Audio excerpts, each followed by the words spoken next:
Hi friends, welcome to my channel. ఈరోజు కూడా నేను ఒక కిడ్స్ ఫేవరెట్ డిష్తో అనేది వచ్చేసాను అనమాట. అదేంటో కాదు, ఒక పాస్తా అనమాట. మనం మ్యాకరోనీతో పాస్తా ఎలా చేసుకోవాలో చూపించబోతున్నాను అనమాట. అది కూడా చాలా ఈజీ వేలో ప్లస్ చాలా డిలీషియస్గా ఉంటుంది అనమాట. ఒక్కసారి ఈ వీడియో అనేది పూర్తిగా చూసేయండి, ఓకేనా. ఫస్ట్ నేను ఏం చేశానంటే ఒక ప్యాన్ పెట్టి వాటర్, అంటే మనం ఎంత మ్యాక్రోనీ అయితే వేస్తున్నామో దానికి తగినట్టు కొంచెం వాటర్ పోయాలన్నమాట. వాటర్ బాగా కొంచెం హీట్ ఎక్కిన తర్వాత ఈ మ్యాక్రోనీ అనేది యాడ్ చేసుకోవాలి. యాడ్ చేసుకున్న తర్వాత బాగా స్టిర్ చేసి మనకి దాంతో కొంచెం ఒక 1/4 స్పూన్ సాల్ట్ ప్లస్ ఒక 1/2 టేబుల్ స్పూన్ అనేది ఆయిల్ వేయాలన్నమాట. వాటర్లో బాయిల్ అంటే ఆ మ్యాక్రోనీ అంటే వాటర్ బాయిల్ స్టార్ట్ అవ్వకముందే ఇవన్నీ వేసేయాలి. సో అంటే ఆ మ్యాక్రోని ఉడికేంత టైంలో నేనేం చేస్తున్నానంటే ఆనియన్స్, గ్రీన్ చిల్లీస్ అనేది కట్ చేసుకుంటున్నాను అనమాట. బట్ కొంతమంది టమాటో కూడా ప్రిఫర్ చేస్తారు. సో ఎవరికైనా ఇష్టమైతే మాత్రం టమాటో కూడా యాడ్ చేస్తే టేస్ట్ బాగుంటుంది. బట్ మా పాపకి టమాటో నచ్చది కాబట్టి నేను only onions and green chillies అనేది వేస్తున్నాను అనమాట. సో ఇలా కట్ చేసుకున్న తర్వాత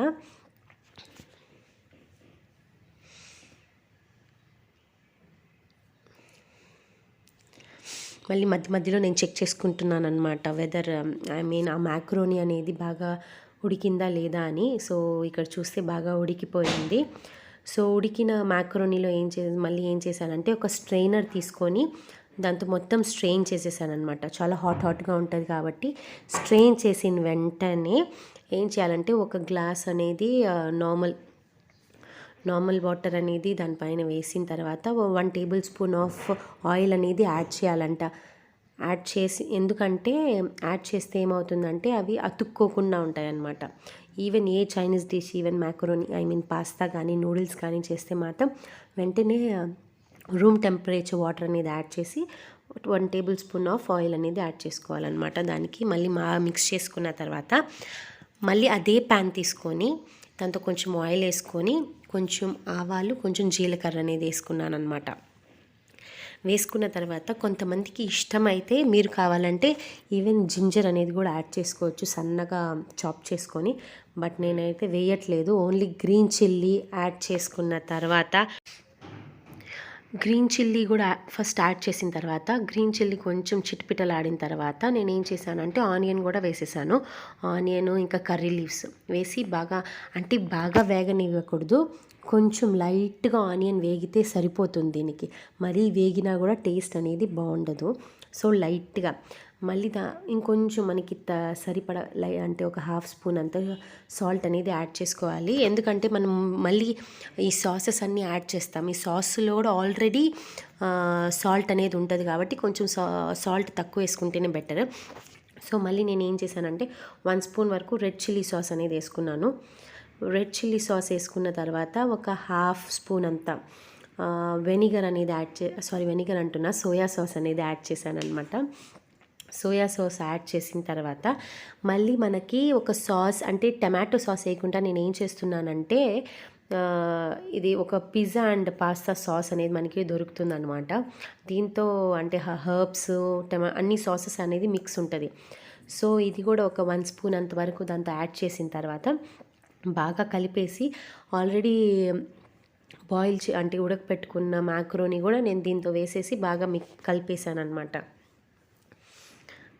అంతే, ఇంకేం లేదు. చాలా సింపుల్. జస్ట్ ఆ మ్యాక్రోనీ ఉడకపెట్టుకోవడానికి టైం అంటే ఒక 5 మినిట్స్ పడుతుంది. బట్ ఈ రెసిపీ మళ్ళీ ఇది చేయడానికి ఒక అప్రాక్సిమేట్లీ 10 to 15 మినిట్స్లో అనేది ఇది అయిపోతుంది. సో ఇది అయిన తర్వాత లాస్ట్లో కొంచెం కొత్తిమీర తీసుకొని పైన నేను గార్నిషింగ్కి యూస్ చేశాను అనమాట. కొత్తిమీర కూడా పైన వేసేసిన తర్వాత మళ్ళీ బాగా మిక్స్ చేసుకోవాలన్నమాట.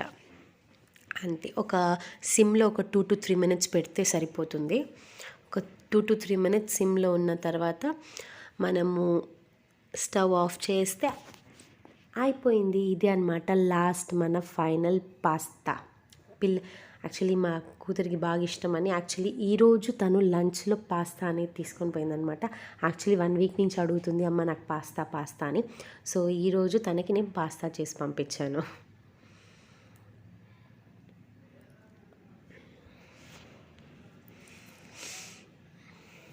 సో ఇదే అనమాట మన ఫైనల్ రిజల్ట్. మీరు కూడా తప్పకుండా ఒకసారి ట్రై చేసి మీ పిల్లలు పెద్దలు అందరు తినచ్చు. ఐ హోప్ ఈ వీడియో అనేది మీకు నచ్చింది అనుకుంటున్నా. Thank you for watching. Please subscribe అయితే తప్పకుండా చేసుకోండి. Like, share and comment down. Thank you.